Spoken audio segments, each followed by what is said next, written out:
Sabe aquela pessoa que tem seu ateliê em casa e faz aquele artesanato, né, bem de mãozinha, assim, bem fino? Eu era mais ou menos isso, só que no computador, né? Mas eu tinha meu escritóriozinho, pequenininho, fazia as coisas com cuidado, tinha assim um cuidado muito grande com os detalhes. E eu sou daquela pessoa que diz, se não for eu que estiver fazendo, não vai prestar. Tem que ser eu fazendo todos os detalhes, né? Tem aquela pessoa que diz que não dá para passar para outra pessoa que não vai ficar bom. Então era eu. Então eu tinha que fazer todos os detalhezinhos, mexer, e gastava meu tempo todinho para fazer um comercial, bem legal. Fresco que só. É assim, só aceito todo cliente, aceito aquele que eu achar que o trabalho é bom. Mas o cara quer pagar, mas eu não vou fazer para ele não, que ele é chato, eu não gosto, ele mexe demais com o que eu estou falando. Então, é aquela pessoa artista. Eu era mais artista. É um tipo de gente, né? Tem gente que é assim, mais técnico, mais artista, mais recluso, gosta de fazer as coisas dele desse jeito. Mas na minha casa, meu pai e meu irmão é tipo o oposto de mim. E quando você conversa é de um jeito e conversa com o seu pai que é de outro, sempre sim as conversas que meio que confrontam, né? Aí o pai conversava comigo, meu pai empresário. É pastor, mas também é empresário, né? Eu virei o lado pastor do meu pai e meu irmão virou o lado empresário do meu pai. Mas ele é os dois, né? Então, meu pai é empresário. Ele olha para mim e diz assim, Felipe, você com esse negócio aí que você está fazendo, você vai passar 10 anos, vai ficar a mesma coisa, não vai sair do canto, porque você não tem mais tempo. Todo o tempo que você tem, você fica lá fazendo. Se a pessoa quiser te dar um trabalho, você recusa. Como é que você faz para crescer desse jeito? Se você ficar doente, como é que você vai ganhar dinheiro? Se você ficar doente, acabou. Seu negócio, acabou seu dinheiro. Aí pronto, não tem mais o que fazer. Não tem essa condição, não. Sabe o que você tem que fazer? A empresário. Como é que o empresário pensa? É assim.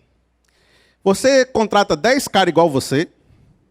Aí vai assim, coloca numa casa, um escritório.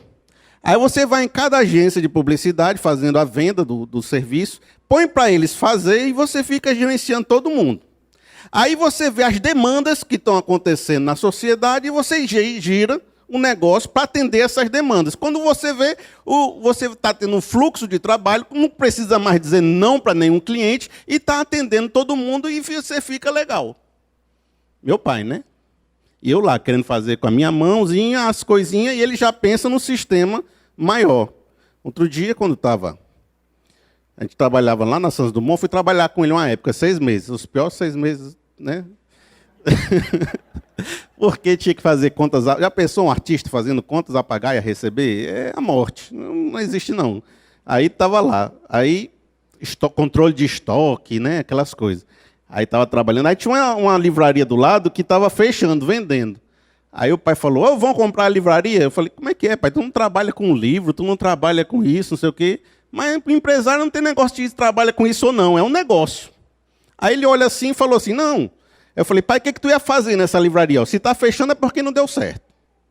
Aí ele fala assim, não, a gente faz o seguinte, a gente compra assim, não sei quantas mil caixas de clipes, de tesoura, de papel e disso, vai procurando licitação de ter no governo para ter venda de material de escritório, e daqui a pouco a gente começa a girar esse negócio, aí todo mundo é rico, né? Enriquece. Ele é assim, empresário é assim. Vê a demanda da sociedade, vê o que ele pode fazer para suprir essa demanda, começa a girar, contratar e se alegra em cada processo desse. Cada vez que faz uma venda é um sorriso maior do mundo. E no final do processo diz assim, como é que a gente faz para crescer mais? Porque está pouco ainda, né? Eu quero mais.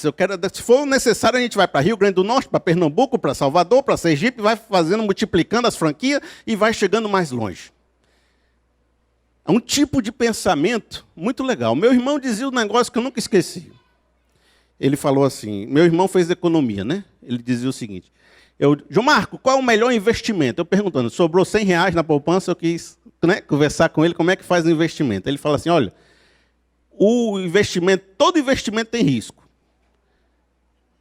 Ações, né, CDB, imóveis, tudo que você vai investir tem risco. Mas o mais arriscado de todos é você empreender. É você botar um negócio. É muito mais fácil você perder dinheiro quando você abre um negócio do que se você investir em qualquer outra coisa. É muito mais fácil sua empresa quebrar e você sair com uma dívida de 400 mil, 800 mil reais, do que realmente dar certo. O mercado é assim. É difícil. Por isso que eu aprendi uma coisa. Empreendedor é uma pessoa que tem muita fé. Porque se não tiver fé, não faz não. É uma pessoa de muita esperança. É uma pessoa que diz assim, rapaz, vai dar certo. E você olha assim, o volume de outro dia, uma amiga minha comprou um freezer no negócio dela que congela em 15 minutos. E eu vi um monstro do freezer e ela falando com alegria que vai fazer as tortas, vai cozinhar, vai fazer 15 minutos, vai congelar. E eu falei, quanto custou esse negócio na minha cabeça? Meu Deus, vai dar para pagar esse negócio? Eu fiquei pensando, nem eu pagando o freezer, porque minha mente não é de empresário, né? Eu já fico com medo das prestações e dos boletos. E os caras já vão investindo e já vai botando, porque sem fé não dá para você ser um negócio desse, não. Você precisa de muita fé para fazer isso. Na Bíblia, tem um rei que foi um empreendedor. E ele tinha muita fé, muita confiança, muito investimento. Um cara bom. E eu quero aprender com vocês algumas lições sobre esse rei que era um grande empreendedor. E de repente ver também se algumas coisas que ele fez, nós podemos evitar de fazer. Olha, é o rei Josafá. A Bíblia tem vários capítulos falando sobre ele, e ele tem vários momentos onde ela reforça a sua capacidade de gestão e a sua capacidade administrativa. Eu vou trazer alguns versos aqui para mostrar para vocês como ele era um cara que empreendia tanto no mundo espiritual quanto no mundo material. E todos nós, de alguma forma, também somos uma pessoa de fé que queremos ver nossa família crescendo, nosso negócio desenvolvendo, nossos projetos ir para frente, terminar o nosso mestrado, né? Quem está terminando aí mestrado? É uma luta grande, né? Você precisa de tempo, energia, esforço para isso acontecer. De uma certa forma, todos nós temos nosso investimento para fazer e nossa fé para botar em ação. Olha só. Vejam só o que diz aqui, segundo Crônicas, no verso 17. Olha só o investimento desse homem no lado espiritual. Preste atenção, porque você vai entender que Jerusalém e Judá eram reinos divididos com o reino de Israel, mas eram reinos sempre difíceis. Foi muito difícil ter um rei bom. E quando a gente encontra um rei bom, a gente tem que celebrar, certo? Sempre é uma confusão grande esse negócio. Você encontra um rei bom, você diz, rapaz, esse aqui foi diferente de todos os outros. Diz assim, 3. O Senhor esteve com Josafá, porque em seus primeiros anos ele andou nos caminhos de seu pai Davi, que seu pai Davi tinha seguido. 4. Não consultou os Baalins, mas buscou o Deus de seu pai e obedeceu aos seus mandamentos e não imitou as práticas de Israel. Isso aqui já é novidade, sabe? Porque os reis tudinho é na confusão. Mas esse cara aqui falou assim, ele não imitou as práticas de idolatria, não se desviou dos caminhos de Deus, não fez coisas erradas. Combinado? Olha só no que diz o verso 9. Eles percorreram todas as cidades do reino de Judá, levando consigo o livro da lei do Senhor e ensinando ao povo. Prestou atenção no que ele fez? Ele não só era um rei temente a Deus, como ele decidiu no seu coração levar essa palavra de Deus e essa justiça de Deus, porque naquela época a lei era lei civil.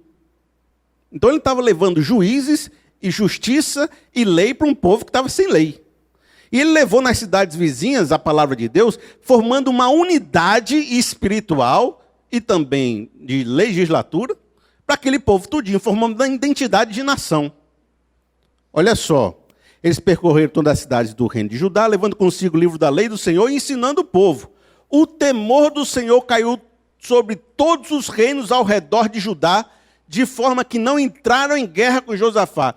O fortalecimento conceitual e espiritual provocou uma unidade tão forte que os reinos em redor não quiseram entrar em disputa com Josafá. Olha só no meio material, olha o rapaz, empreendedor, o cara sai crescendo, sai desenvolvendo, sai construindo, olha só. Josafá foi se tornando cada vez mais poderoso. Construiu fortalezas e cidades armazéns em Judá, onde guardava enorme quantidade de suprimentos. Também mantinha em Jerusalém homens de combate experientes. Posicionou tropas em todas as cidades fortificadas de Judá e pôs guarnições em Judá e nas cidades de Efraim, que seu pai Asa tinha conquistado. Exército, segurança, prosperidade financeira. Empreendedorzão, né? Gestor bom. O pessoal votava de novo, se fosse para a eleição, né? Segurança, educação, economia. As 3 áreas resolvidas. E você vê que era uma época que, se você analisasse o Reino do Norte estava passando uma das piores secas, falta de recurso, falta de fartura, e ele embaixo com excesso de mantimento. Alguém que, mesmo na dificuldade, fez o seu negócio, a sua vida, o seu reinado prosperar. Mas aí, é um rei que todo, né, mundo queria. É um rei que seguiu o projeto de Deus. Mas aí, e aqui é um negócio muito importante, esse rei decidiu querer um pouco mais. E esse pouco mais que às vezes é o tombo da gente. Esse pouco mais é que às vezes, né, o Satanás pega a gente no pouco mais. Nesse desejo de um pouco mais além, de conquistar um pouco mais. Ele resolveu, já que o reino do sul, Jerusalém, aqui, ó, tem Jerusalém, Josafá. Tinha o reino do norte, Israel, que tinha Acabe. E quem sabe de Bíblia sabe que Acabe é das peças pior que tem na Bíblia. Ele e a esposa dele, Jezabel. Eram os mais idólatras, feiticeiros, assassinaram o sacerdote. Era assim, a expressão do Satanás aqui em cima. Aí o Josafá fez o seguinte: vamos fazer uma paz com o povo aqui em cima? Eu vou dar meu filho para casar com a filha dele e vou fazer um casamento de aliança. Começou a fazer uma aliança com o Satanás, né, com uma coisa ruim, com um rei ruim. Chegou no meio dessa aliança, o rei ruim disse: vamos batalhar comigo para ganhar um terreno ali, que a gente tinha antigamente, no nosso povo. A gente vai fazer uma aliança junto, a gente é amigo.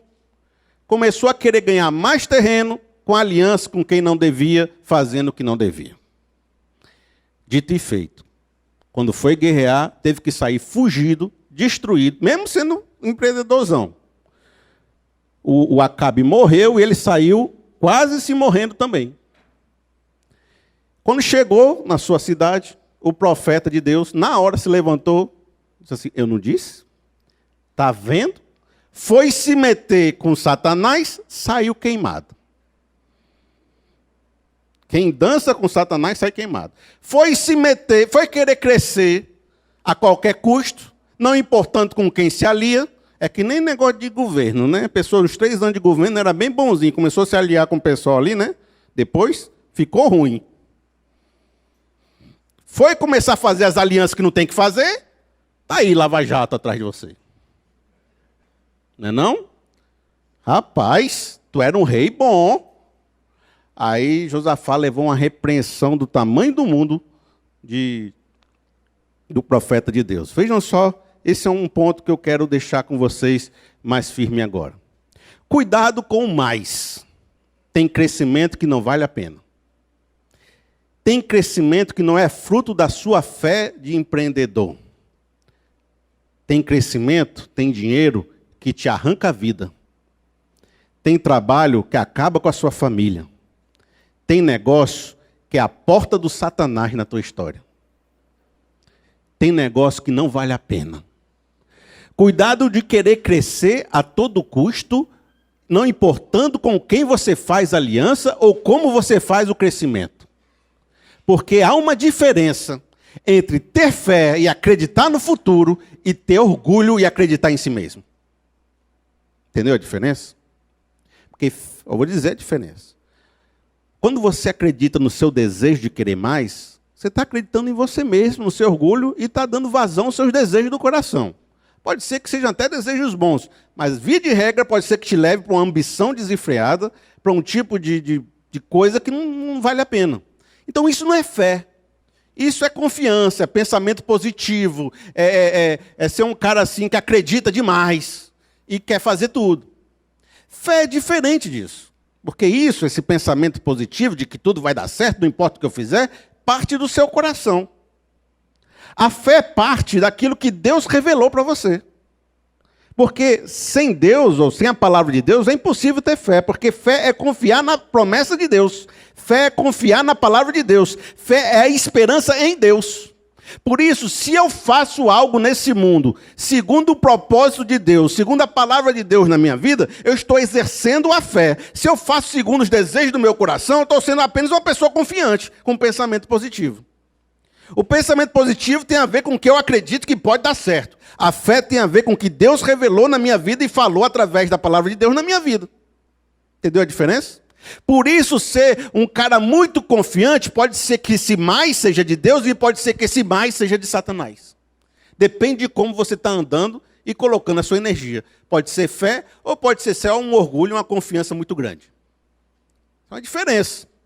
Porque por muito tempo Josafá agiu com fé, mas começou a agir pelo seu orgulho, pela sua confiança. Quando recebeu a advertência de Micaías, quando ele se lascou lá em cima, não ouviu a voz do profeta e decidiu ouvir os conselhos de Acabe, a estratégia de Acabe, e começou a se dar mal.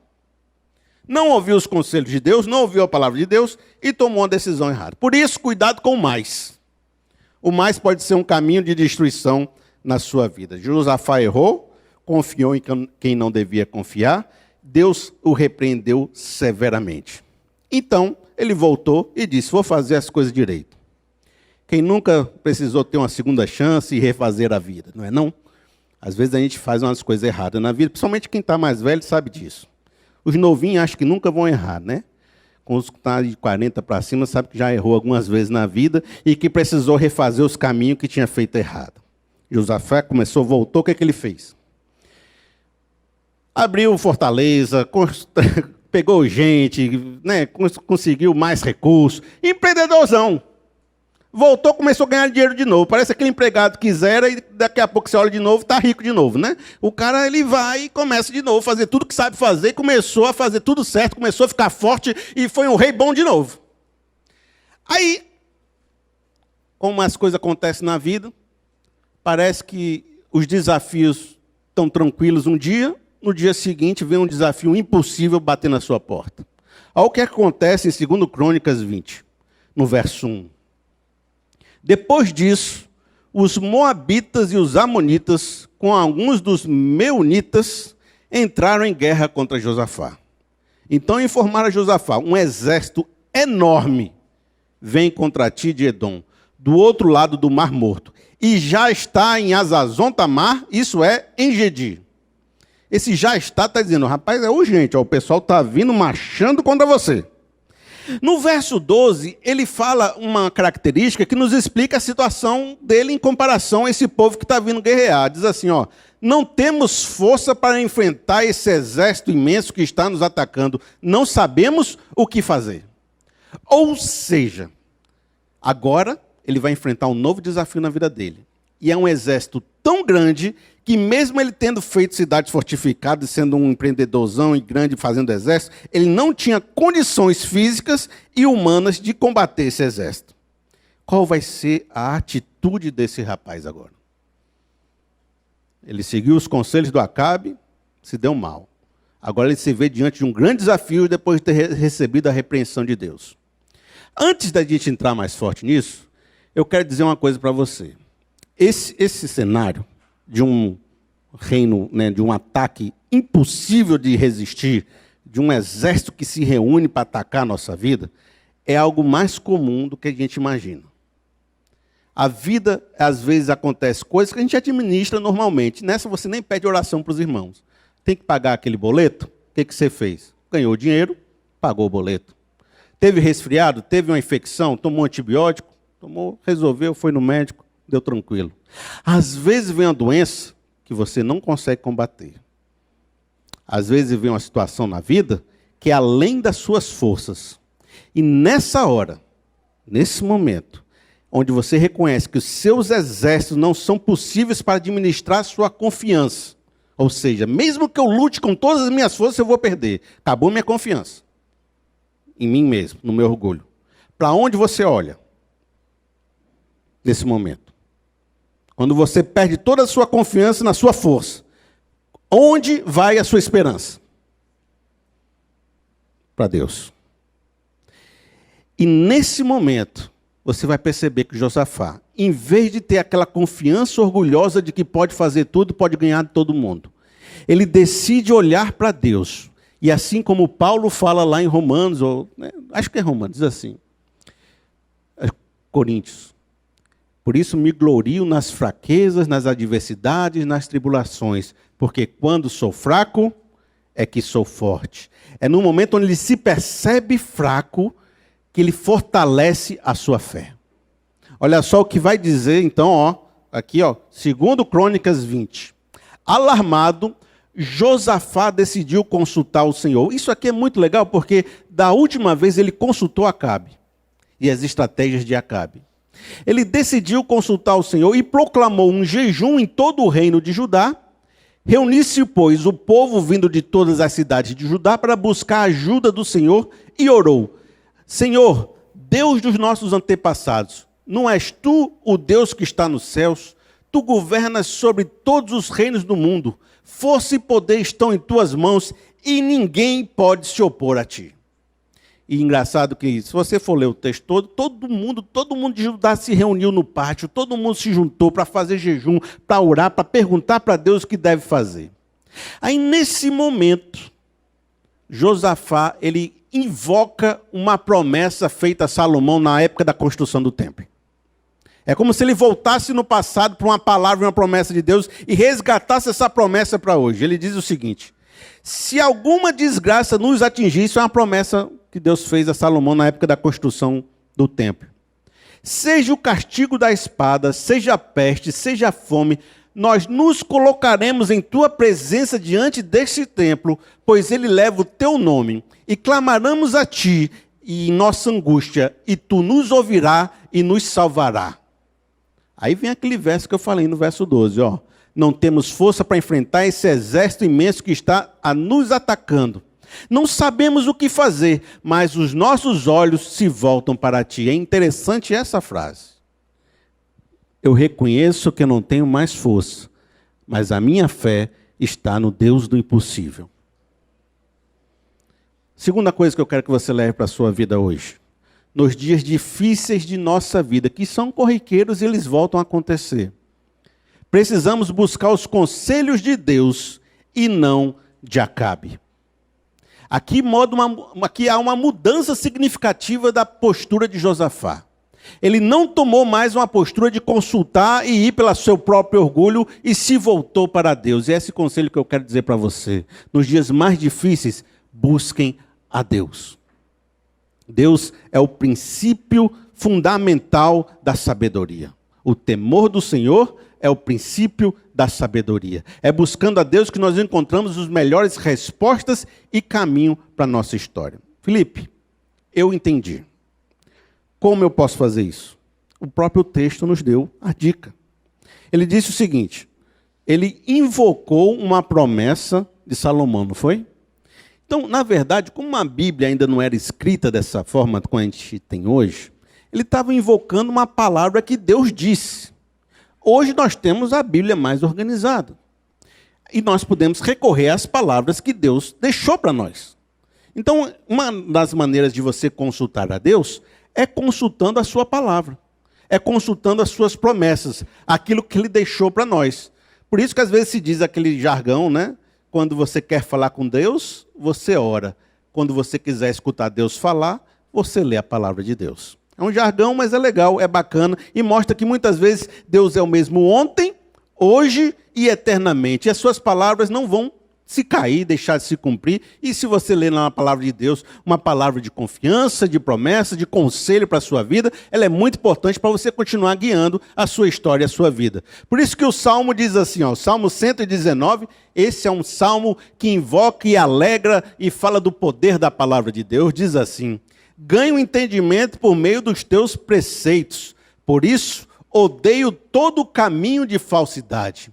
A tua palavra é lâmpada que ilumina os meus passos e luz que clareia o meu caminho. O que quer dizer isso? Olha só que diz assim, ganho entendimento por meio dos seus preceitos, por isso odeio todo caminho. O caminho do Acabe era caminho de falsidade. Quando você quer mais e não sabe se essa é a vontade de Deus, quando você olha para os princípios fundamentais de Deus na vida, você começa a perceber se esse é um caminho falso ou se esse é um caminho verdadeiro. E aí a palavra se torna uma lâmpada para o seu caminho. Ela vai iluminando para que você não tropece. Por isso, invoque os preceitos, invoque os princípios e invoque as promessas de Deus para a sua vida. Você sabe que Deus tem promessa para você? Às vezes tem promessa escrita na Bíblia para você. E às vezes tem promessa que Ele revela aqui hoje.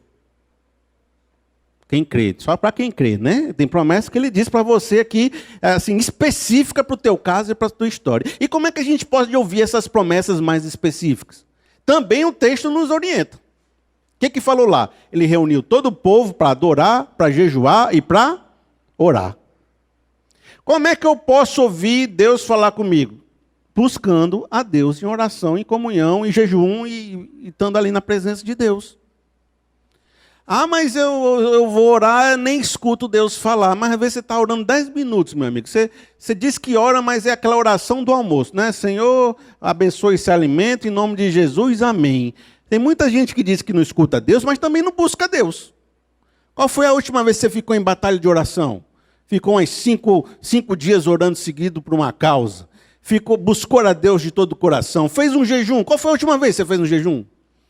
Que você buscou assim, Deus disse, Deus me revela uma palavra, preciso uma palavra de ti. Eu vou ficar aqui de sentinela em cima do muro esperando você responder, que nem Abacuque fez. Porque Deus fala, mas a gente tem que ter esse sentimento de buscar. Em Atos 13, você percebe que Paulo estava orando com Barnabé e a igreja de Antioquia, com vários líderes. Eles estavam orando, jejuando e adorando a Deus. No meio dessa oração, o Espírito Santo separou a Paulo e a Barnabé para as viagens missionárias. E depois o que eles fizeram? Oraram, jejuaram e adoraram a Deus. Aí você vê no texto que tem oração, jejum e adoração. Espírito Santo falando, oração, jejum e adoração. Não tem mistério, pessoal. Quer ouvir Deus falar? Busca Deus. No meio dos louvores, Deus habita. No meio das adorações, Deus fala e fala conosco. Eu, muito novo assim, nessa coisa de pastor, né? Nessa profissão nova que eu estou, né? Nesse chamado de Deus para a minha vida.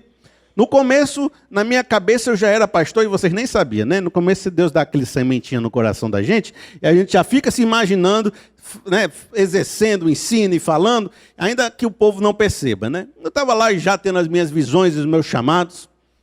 Teve um dia que Deus me deu um que eu achei tão bonito, que eu queria compartilhar com você. Uma vez, eu estava com um negócio no coração. Sentimento de uma ideia, de uma palavra, de uma ideia. Aí fui para o culto, aí o pastor falou a mesma coisa que eu. Aí eu falei, tá certo. Alguém caboetou, né? Não, mas tá certo. Aí do outro dia também eu estava com sentimento, tal, pai, pensando, aí outro dia o pastor falou a mesma coisa que eu. Sabe o que eu pensei? Aí que veio assim um sentimento, uma visão no meu coração. Eu acho que Deus está falando com todo mundo, não é só com o pastor, não. Às vezes Deus fala com o pastor lá, ele está falando uma coisa, mas antes Deus já falou contigo também, porque Deus não é um para ele e o outro para você. E às vezes tem um Espírito Santo de Deus ministrando nessa igreja. Eu comecei a imaginar um rio de Deus fluindo aqui com o teu Espírito Santo. E a gente está aqui, a gente pode captar a mesma coisa. O que eu estou captando aqui, de palavra de Deus, você pode captar aí. Porque é o mesmo Espírito, ele está com a mesma voz falando. E aí, de repente, você vem para a igreja com uma ideia e eu falo a mesma coisa, não é porque foi coincidência, não, porque você está ouvindo a voz do Espírito como eu estava ouvindo. E a palavra de Deus não está reclusa a este microfone. O Espírito é livre, ele sopra aonde quer e fala a quem quer, da maneira quem quer, de forma que você pode ser, então, um canal para receber esse rio de Deus que está aqui em cima. Basta você orar, jejuar e buscar a Deus. É como se fosse uma caixa d'água, né? A gente fecha umas torneiras. É só abrir a torneira e o rio de água viva começa a sair. E às vezes você está fechado. Você não está ouvindo, você não está disposto a ouvir. É certo que Deus fala a todo momento. O problema não é se Deus está falando, é se a gente está escutando. E olha só o que aconteceu. Isso aqui é um dos textos mais assim que eu gosto na Bíblia. E é curioso e eu acho muito legal. Diz assim, ó, no verso 13. Todos os homens de Judá, com suas mulheres e seus filhos, até os de colo, estavam ali de pé diante do Senhor. Então o Espírito do Senhor veio sobre Jaziel, levita e descendente de Asaf, do meio da assembleia. Ele disse, assim lhes diz o Senhor, aqui é aquilo que eu falei. De onde veio a palavra de Deus? Do meio do povo. Ah, mas era o levita. Mas aqui no Novo Testamento é o sacerdócio universal do crente. Todo mundo é levita. No Novo Testamento, o Espírito Santo está em você. Você é o Gesiel sentado aí. A palavra de Deus pode estar saindo da tua boca. Ele pode estar na tua casa, no teu quarto, que você em secreto ora a Deus, e lá Deus falará com você. Pode estar no teu carro, no teu ônibus. Então, quando você vai pegar um ônibus que é 1 hora de viagem, você fica na janela assim, ó, só pensando na vida. Ali Deus fala com você. Naquela viagem para Guaramiranga, olhando as coisas passando, Deus fala com você. Na sua rede, na sua varanda, ali Deus fala com você. Aqui, Deus puxou um do meio da congregação para dar a palavra. E disse o seguinte: não tenha medo e nem fique desanimados por causa desse exército enorme, pois a batalha não é de vocês, mas de Deus. Vocês não precisarão lutar nessa batalha. Tomem suas posições, permaneçam firmes e vejam o livramento que o Senhor lhes dará. Ó Judá, ó Jerusalém. Não tenham medo, nem se desanimem. Saiam para enfrentá-los amanhã e o Senhor estará com vocês. No verso 20, mostra um pouco do que aconteceu. Primeiro, a disposição de Josafá. De madrugada partiram para o deserto de Tecoá. Quando estavam saindo, Josafá lhes disse: escute-me, Judá e o povo de Jerusalém. Tenham fé no Senhor. Eu falei aqui que fé é diferença de confiar. Não falei? O que significa eu tenho fé no Senhor? É que agora ele está agindo não em cima de um orgulho, de uma confiança, mas em cima da palavra que Deus liberou sobre a vida dele. Tenham fé no Senhor, o seu Deus, e vocês serão sustentados. Tenham fé nos profetas deles e vocês terão a vitória. 24 diz: quando os homens de Judá foram para o lugar onde se avista o deserto e olharam para o imenso exército, viram somente cadáveres no chão. Ninguém havia escapado. E aconteceu que os exércitos, aquela reunião dos 3 lá, se desentenderam. Aí brigaram entre eles, se mataram e foram-se embora. E aí o exército de Deus chegou, né, do Josafá. Todo mundo já tinha brigado, já estava morto. Eles nem precisaram batalhar e venceram a guerra. Aproveitaram, ficaram pegando todo o dinheiro, os equipamentos do pessoal, ainda levaram dinheiro para casa. Porque naquela época tinha os despojos, né? Eles fizeram pegar todo o dinheiro que tinha lá e disse que não conseguiu carregar tudo que tinha. Amigo, talvez eu falei várias palavras para você hoje, mas talvez essa aqui seja para você. Talvez você veio aqui hoje para ouvir essa palavra. Diz assim: quando lutamos com fé, as lutas de Deus, é Deus quem luta por nós.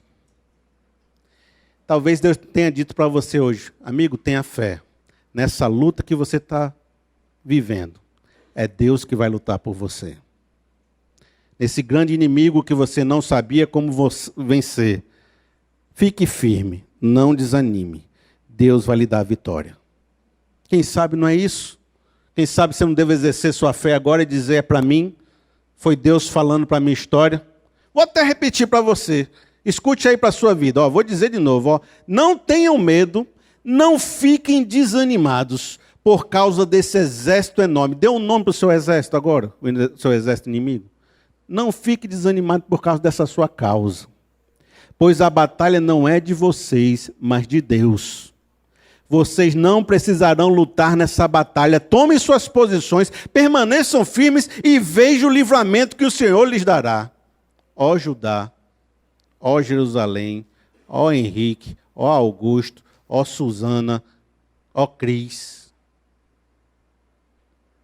Não tenham medo, não se desanime. Isso aqui é Jesus, não temos, crê somente, né? Não tenham medo, não se desanime. Deus e Jesus é igualzinho, assim, sabe? Saiam para enfrentá-los amanhã e o Senhor estará com vocês. E isso não quer dizer, amigo, que você tem que ter uma atitude passiva. Passivo é o quê? Deus disse que vai me dar a vitória, eu vou ficar em casa. Vou ficar em casa esperando o anjo descer, vai pagar meus boletos, vai pagar minhas contas. É só esperar que Deus faz as coisas. O texto nunca quis dizer isso, sabe por quê? Se você olhar todos os versos que a gente leu até agora, e todos os capítulos que a gente vê desde 2 Crônicas 17, é sempre dizendo que o pobre do Josafá é um trabalhador grande.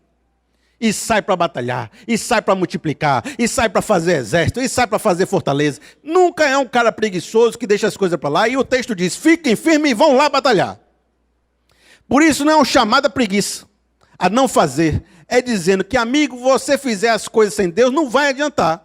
Porque se Deus quiser, mesmo que você não luta, você ganha. Se Deus quiser, né? Não dá para fazer as coisas sem Deus. Isso era um ensinamento de Deus. Por isso eu quero que você entenda a fé como uma grande plantação. Você vai fazer uma plantação. Vai plantar suas sementes. Quando você coloca aquela semente da terra, você recolhe o fruto assim que você coloca? Não, né? Você coloca a semente. Por que você colocou a semente? Porque você tem a esperança de colher o fruto. Tudo que a gente faz precisa de fé. Precisa de esperança. Quando você faz a sua plantação, você ainda não viu o fruto, mas você tem a fé de que Deus vai agir até aquela árvore ficar pronta e na estação apropriada vai dar o seu fruto. Por isso eu tenho que aguar a terra, tenho que arar a terra, tenho que cercar a terra, tenho que batalhar, mas quem dá o crescimento é Deus. Por isso eu não posso dizer, eu estou aqui pregando, a igreja cresceu. Foi porque eu fiz, a igreja cresceu. Não. A gente trabalha, mas quem dá o crescimento é Deus. No seu trabalho você vai se esforçar, mas saiba, o crescimento que você tem, não se orgulhe por ele, é Deus quem deu. Combinado? Nosso Deus, nosso Pai. Se alguém está aqui, Pai, com aquele sentimento de que grandes exércitos acamparam em volta da sua vida e da sua casa, Senhor, nos dá a certeza da vitória pela fé que temos no Deus do impossível. Nos abre uma porta de saída, Pai, uma porta de oportunidade. Pai, nos dá a certeza da Tua salvação. Nos faz acreditar nessa palavra que diz, permaneçam firmes, não temam. Essa batalha que você está batalhando, é Deus que vai lutar por nós. Por isso, Senhor Deus, eu quero ter a confiança de que amanhã, na segunda-feira, quando voltar aos meus dilemas e as minhas lutas em casa, que eu tenha certeza e a fé de que Tu tem promessa para a minha vida. Que Tu tem promessa para cada um aqui, Pai. Que Tu tem propósitos que, apesar de todas as dificuldades, não deixarão de ser cumpridos na minha vida, na casa da minha família, Pai. Por isso, afasta de perto de mim os caminhos errados, os caminhos de Acabe, os caminhos de Satanás. Que eu possa, Pai, ser protegido e que Teus anjos acampem ao redor da minha família, Pai. Senhor Deus, repreende o mal. Retira de nós. Nos ajuda, Pai, a ouvir a Tua voz no meio da adoração, dos louvores e dos cânticos. Nos faz, Pai, perceber esse rio do Espírito Santo que fala no meio da Tua igreja. Que a gente possa sair daqui com a confiança de que o Deus do impossível fará grandes coisas em nossa história. Assim pedimos e agradecemos, em nome do nosso Senhor Jesus Cristo. Amém.